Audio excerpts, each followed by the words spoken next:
এখন আবার কে এলো? দিদি তুমি? কতক্ষণ ধরে বেল বাজাচ্ছি, দরজা খুলছিলিস না কেন? দিদি, তোমার পরশুদিন আসার কথা ছিল না?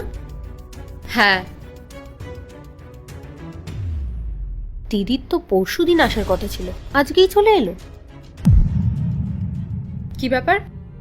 রিমোটটা এখানে কি করছে? নিশ্চয়ই ও টিভি দেখছিল।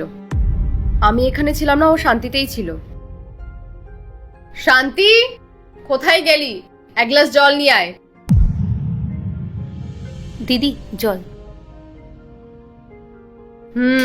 সবই ঠিক আছে, কিন্তু আমি নোটিস করেছি আমি যখন ছিলাম না বেশ খুশিতেই ছিলে, টিভিও দেখছিলে।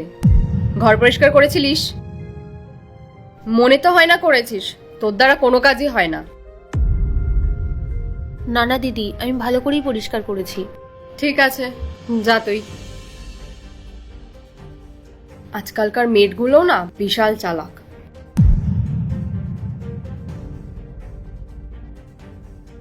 দিদি যদি আমাকে বিশ্বাসই না করতে পারে, তাহলে আমাকে কাজে কেন রেখেছে? প্রত্যেক মাসেই তো 4-5 দিনের জন্য চলে যায়, আর তারপর তো বাড়িতে আমাকে একা একাই থাকতে হয়। একটু টিভি দেখেছি বলে কত কথা শুনে দিল, তো কি করতাম? সব কাজই তো করে দিয়েছি, তো একটু টিভিও দেখতে পারবো না? একবার আমার জিনিসগুলো চেক করে দেখি সব ঠিকঠাক আছে তো, ওর উপর কোনো ভরসা নেই।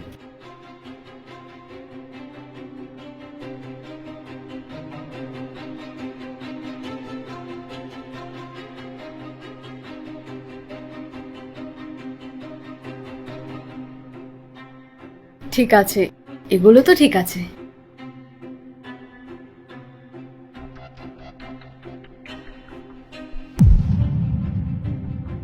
আমার আরেকটা বক্স কোথায়?